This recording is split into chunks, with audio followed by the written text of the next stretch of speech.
La myasthénie est une maladie de la jonction neuromusculaire. Elle bloque le passage de l'effort. Et le premier effort va être réalisable, le deuxième va peut-être engendrer de la fatigue. En tous les cas, plus les efforts se multiplient et plus la maladie peut être symptomatique. C'est ce qu'on appelle dans la vie de tous les jours la fatigabilité. Longtemps, on disait aux personnes porteuses de la maladie « Ne faites rien et reposez-vous, vous n'aurez pas d'activité physique, vous ne serez donc pas fatigable ». On sait désormais que l'activité physique a le pouvoir de lutter contre la maladie puisque l'activité physique permet aux muscles d'être entretenus et donc d'être plus résistants. Il faut donc pouvoir pratiquer une activité physique puisqu'elle est bonne pour la santé et en même temps il faut pouvoir l'adapter et c'est ce qu'on appelle la théorie des petites cuillères ou des grosses cuillères.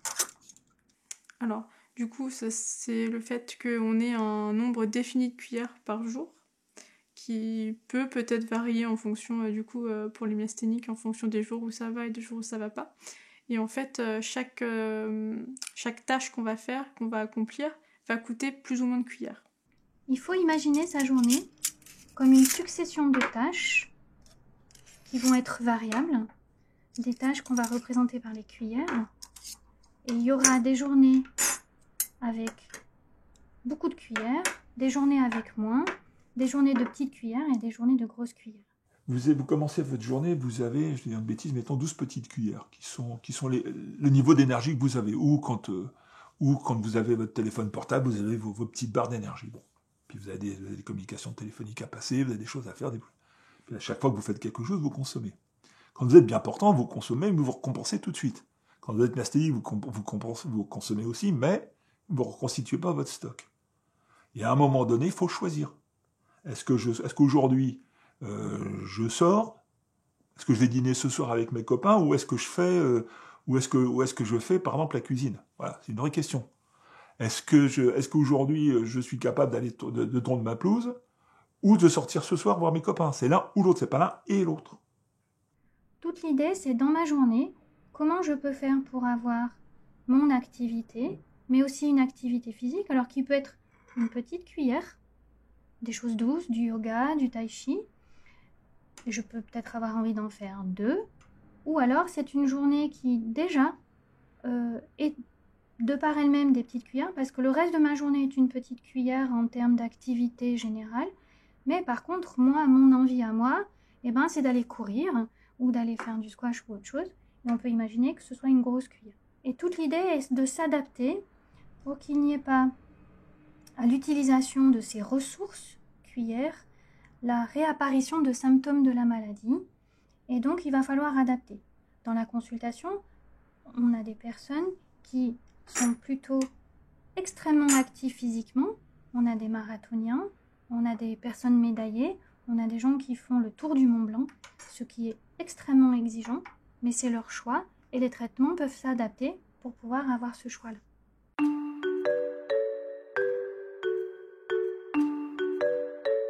Quand la maladie parle et qu'elle devient très présente, c'est ce qu'on appelle la poussée.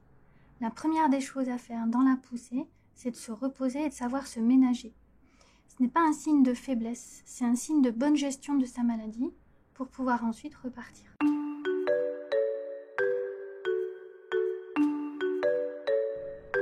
Dans toutes les maladies chroniques, les proches ont un rôle important.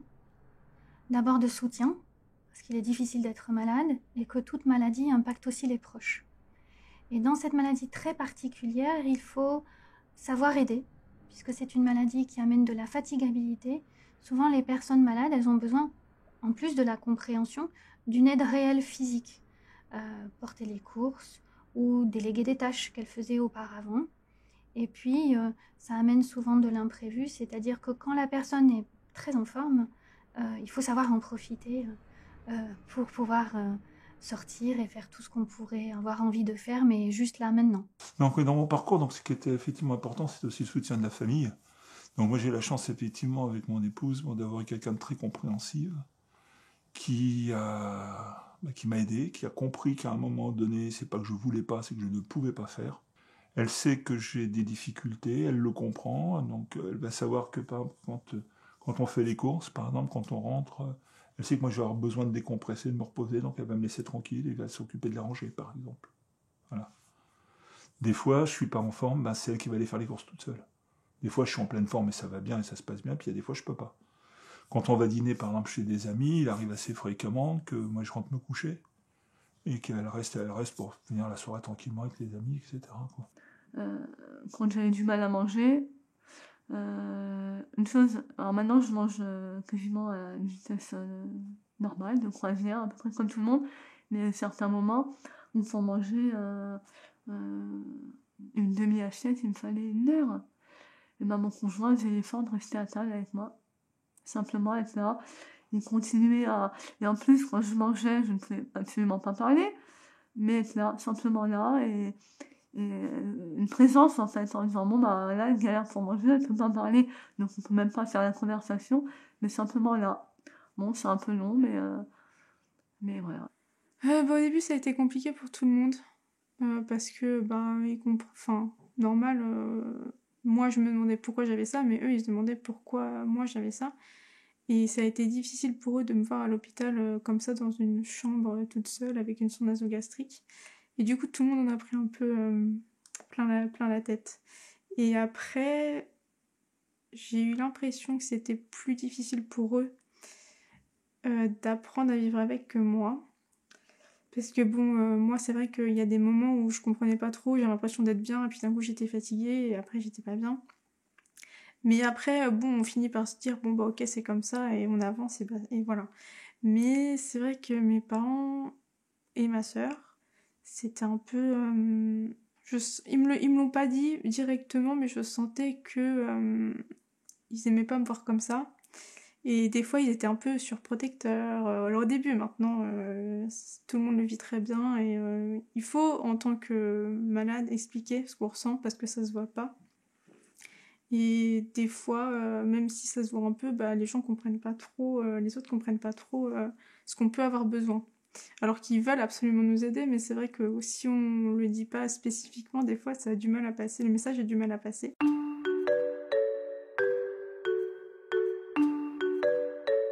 La myasthénie est une maladie chronique. Elle va évoluer dans le temps et elle va laisser des phases de répit, qu'on appelle des phases de rémission également, où pour un quart des personnes sans médicaments, il n'y aura plus aucun signe.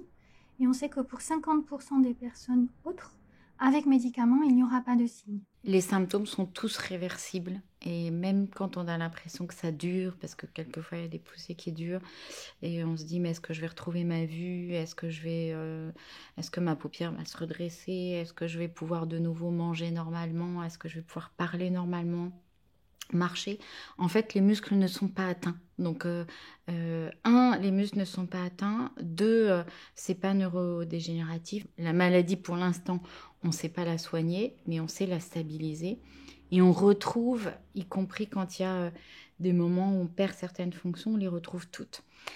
On a l'impression, quand ça dure comme ça, que ce ne serait jamais le cas. Moi, je me souviens, c'est une anecdote, mais...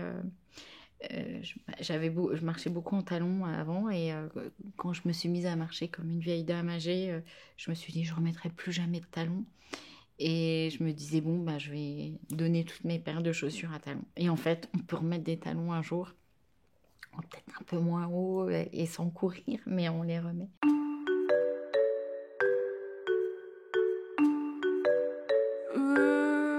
Les médecins m'ont pas dit grand-chose sur le sport. Je leur ai demandé à l'hôpital parce que j'étais perdue, je savais pas trop quoi faire, qu'est-ce que je pouvais faire, qu'est-ce que j'avais le droit de faire. Et en fait, on m'a dit que c'était à moi de voir. Ils pouvaient pas me dire, ils pouvaient pas prédire, ils pouvaient pas me dire que j'allais pouvoir faire ci ou pouvoir faire ça. Fallait vraiment que j'essaie, par exemple, si je courais, de courir 5-10 minutes et puis de voir comment je me sens, puis d'augmenter au fur et à mesure. Au début j'étais tellement fatiguée tout le temps que je pouvais pas marcher ni courir, mais du coup j'ai testé le yoga et ça m'a fait beaucoup de bien. Et c'est vrai qu'au début j'ai pris des cours un petit peu et au final maintenant j'en fais par moi-même parce que j'apprends aussi à me connaître et je sais quand je peux en faire, quand je peux pas en faire. C'est bien aussi, moi j'aime bien pouvoir faire des sports où je peux en faire n'importe quand parce que les cours de sport c'est souvent le soir tard. L'activité physique est un moyen excellent de prévention pour être en bonne santé. On sait que maintenant qu'une activité physique qui est régulière permet de maintenir la mémoire, permet aussi de maintenir les muscles et le cœur en bonne santé. C'est le meilleur moyen de prévention pour les maladies cardiovasculaires et neurologiques de manière générale. Dans la myasthénie, l'activité physique, elle a plusieurs vertus. Elle a les mêmes vertus que pour les autres personnes, mais en plus, elle aide le muscle à se régénérer et donc il faut avoir une activité physique. Derrière activité physique, souvent on met un objectif trop haut. C'est pas forcément d'aller courir, d'avoir une activité très soutenue. La marche est une activité physique à laquelle on ne pense pas beaucoup, et pourtant c'en est une réelle. Mais le bricolage, le jardinage sont des activités physiques. Donc oui, l'activité physique est à garder précieusement dans la maladie. J'ai une piscine à côté de chez moi, je vais de temps en temps à la piscine. Le problème de la piscine, c'est que c'est une piscine qui n'a pas de marche pour sortir, qui n'a que des échelles. Si je traîne trop dans l'eau, après j'ai du mal à sortir, j'ai du mal à me hisser physiquement sur les échelles pour sortir de l'eau. Donc vous vous dites, je vais pas faire 1 heure de piscine, je vais faire 10 minutes, 15 minutes de piscine si je vais bien. Peut-être 20 minutes si ça va un peu mieux, mais peut-être 5 minutes si c'est pas trop la grande forme. Après, l'objectif, par contre, j'ai un objectif, c'est je fais ma piscine. Ça, c'est l'objectif, ça, je peux le tenir. Mais par contre, après, je ne sais pas combien de temps, par exemple. Des petites choses comme ça qui sont un peu plus contraignantes. Donc je suis artiste de cirque. Je faisais du cadre aérien, du trapèze volant, cadre aérien. Donc j'étais acrobate, voilà, je faisais des pirouettes, des saltos en l'air, enfin voilà. J'avais quand même une condition physique de haut niveau, j'étais un peu comme une athlète de haut niveau. J'ai arrêté tout ça et je suis tombée malade. Mes problèmes sont arrivés quelques mois après finalement avoir arrêté. Donc je n'ai pas de remords, je n'ai pas arrêté ce métier, ces numéros-là à cause de la maladie. Donc en fait, j'étais trapéziste et je me suis dirigée petit à petit, parce que j'en avais envie, vers un travail plus terre à terre, sur terre, plus en comédienne, clown. Je travaille avec des animaux, avec des poules et 2 chiens. Et donc je fais des spectacles comme ça. Je fais encore des choses physiques, mais quand même nettement moins voilà, je sais pas comment dire, mais quand même moins athlétique.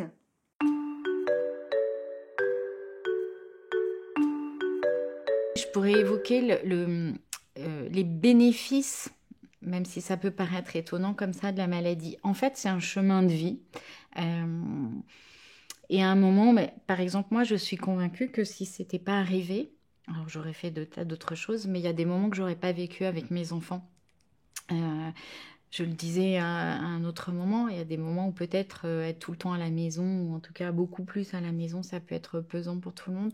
Mais c'est aussi les voir rentrer de l'école, pouvoir les accompagner à certaines choses, pas sortie scolaire, mais être là à des moments importants de leur vie, entendre leurs anecdotes, ralentir le rapport au temps. On est dans une société où on nous demande d'être hyper performant, hyper réactif, hyper rapide. Mais la maladie, c'est l'apprentissage, parfois à contre-cycle de vie, c'est-à-dire encore jeune, d'un rapport au corps plus vulnérable, comme on peut avoir quand on vieillit. Peut-être qu'on sera du coup des personnes qui auront appris avant, mais et ce sera utile. C'est apprendre un autre rapport au temps, un autre rapport à l'autre, qui est basé sur autre chose que sa performance physique et parfois sociale, et peut-être aussi plus authentique. On dit quelquefois dans la maladie, on voit les gens qui restent et ceux qui partent, mais ceux qui restent, ils sont là, et ils sont là en général pour longtemps. Donc il y a aussi, c'est une expérience de vie. Pas que facile, mais qui a aussi ses bénéfices. Au bout de 3 ans, ça s'est stabilisé relativement bien. Donc je me suis retrouvé avec une certaine qualité de vie, aussi une certaine habitude de la maladie, une certaine compréhension de ce qui se passait. Et donc ça permet effectivement ensuite de ça de mettre en place des solutions adaptées à mon cas. Voilà.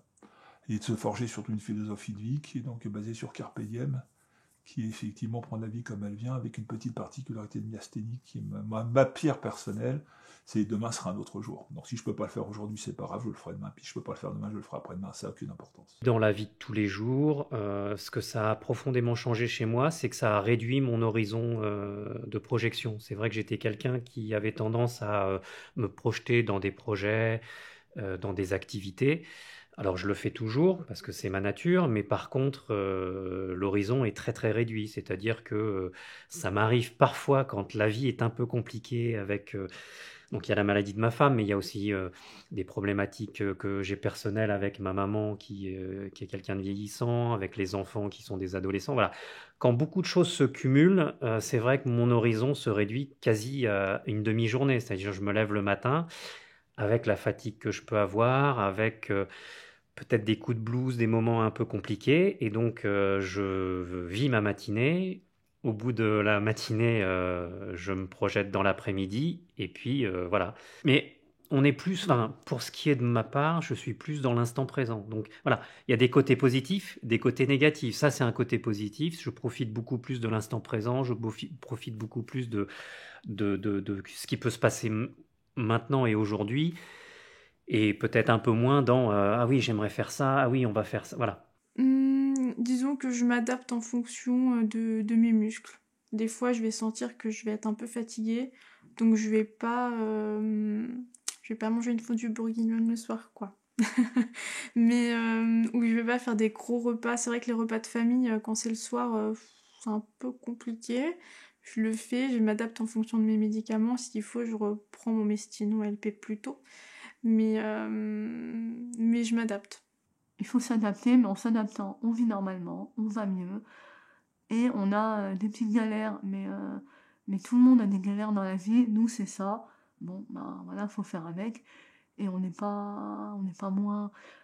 Enfin, moi, j'en fais pas moins. Je suis pas moins malheureuse. Je dirais même que avant d'être malade, j'étais un peu je fonce, et ceux qui peuvent pas me suivre, tant pis pour eux. Et depuis que je suis malade, je vois quand même les choses tout à fait différemment. Je suis plus sereine, je profite 10 fois plus des gens, de la vie que j'ai, et de boire un thé avec des amis, et de prendre le temps de regarder les papillons, et je trouve ça génial, en fait. Et la maladie m'a fait prendre conscience de ça.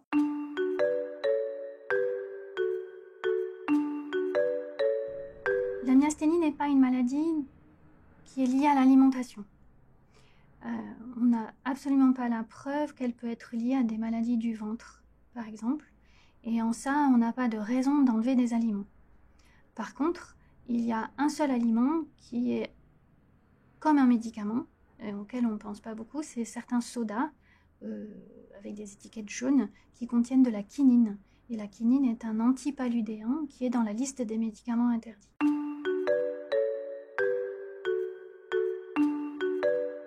Pour la conduite, ça n'a pas changé grand-chose. Le seul truc, c'est que quand je suis en poussée, je conduis pas.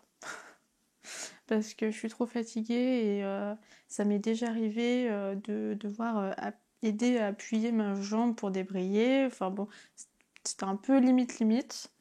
Donc voilà, quand je suis en poussée, j'évite. Après, en dehors, je vais plus faire de gros trajets.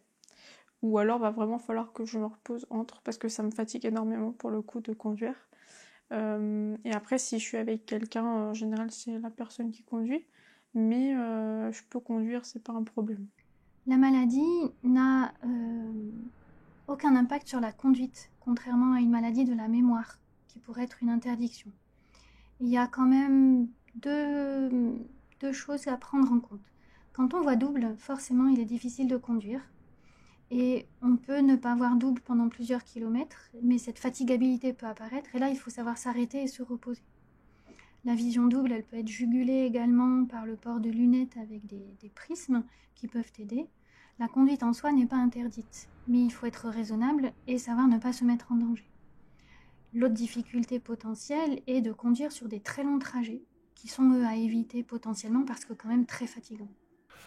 Ça fait aussi que quand vous conduisez, moi, mes capacités de conduite sont de l'ordre de 20 à 30 minutes maxi, en ville. Donc typiquement, quand j'ai besoin d'aller sur Paris, ben, je n'y vais pas. Ou il me faut un chauffeur. Parce que je peux pas conduire. J'ai pas la capacité physique de conduire plus longtemps que ça. Bon, quand c'est descendre sur l'autoroute, ou enfin, j'habite à la campagne, donc là c'est beaucoup plus facile, parce qu'il n'y a pas de circulation.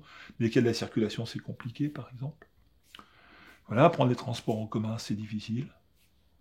Voilà, donc enfin, voilà, ce sont des petites choses comme ça, donc vous êtes obligé un petit peu d'anticiper, de prévoir.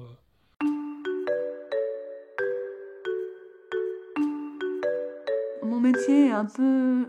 en fait, je n'ai pas de patron, je gère ma société, j'ai créé mon business, entre guillemets, c'est pas un business, mais enfin, quand même, si on a une action, elle fonctionne vraiment comme une entreprise. Et c'était une chance, parce que c'est moi qui avais la chose en main, donc j'ai pu m'adapter et mettre tout en place pour continuer. J'avais pas à me confronter à un employeur ou un patron réticent ou ah oui, mais comment on va faire? Non, en fait, c'était moi. C'est moi-même qui devais trouver les solutions pour pouvoir continuer mon métier et continuer mon activité. Donc en fait, c'est assez simple. La myasthénie est une maladie qui peut être invalidante et qui peut être une maladie sans aucun symptôme, également avec des phases qui sont différentes en fonction du temps et du temps de vie de la personne. La déclaration de la maladie n'est pas une raison pour s'arrêter de travailler. Mais par contre, dans cette maladie, il va y avoir des phases où le travail aura à être aménagé. Et toute la question est de savoir si, quand on en parle à ses collègues, quand on en parle à ses employeurs, et qu'est-ce qu'on peut faire en tous les cas pour que le travail ait le moins de retentissement possible sur l'aggravation de la maladie, et réciproquement. Alors, je suis en études de pharmacie. Je suis en 5e année et du coup, ça fait 3 ans que je suis malade. Donc du coup, je suis tombée malade en 2e année. Je dirais pas que ça a changé grand-chose dans mes études. Dans le sens où j'ai posé la question au médecin au début, je lui ai dit mais je pourrais continuer mes études, je pourrais les terminer. Il m'a dit oui, pas de souci, parce que je suis pas, enfin dans mes études je suis pas tout le temps debout. Après dans le travail des fois c'est différent, mais dans les études ça pose pas de problème. Après c'est vrai au début, la première année, j'ai été assez handicapée. Du coup la fac a mis en place quelques aménagements pour moi. Qui sont ce qu'ils sont, mais c'est déjà une grande aide. J'ai le droit à un tiers-temps pour les épreuves, ce qui me permet de pouvoir prendre mon temps et de pouvoir tout terminer. Et après, j'ai aussi le droit à un secrétaire. Donc si je peux pas écrire, du coup, je dicte à la personne et elle écrit pour moi. Je m'en sers pas trop parce que du coup, j'ai débuté mes études en étant pas malade. Et c'est vrai que ça me déstabilise un petit peu de faire de cette façon. Donc tant que je peux écrire, j'écris moi-même. Et puis si jamais je suis vraiment trop fatiguée pour les longues épreuves ou les longues journées d'épreuves, à la fin je m'en sers, mais ça reste vraiment occasionnel, très occasionnel. Mais j'aurais préféré pouvoir passer toutes mes épreuves le matin plutôt que de devoir faire des journées de 8h30 jusqu'à 18h. Ça n'a pas changé ma vision du métier, je dirais pas ça. Après, dans l'organisation, peut-être. Mais dans le sens où je sais pas encore où je vais travailler ni rien. Mais peut-être que j'aurai un temps partiel ou un mi-temps, je sais pas encore. Mais en tout cas, non, j'ai envie de faire toujours la même chose. J'ai envie de travailler à l'hôpital et je vois pas pourquoi je changerais.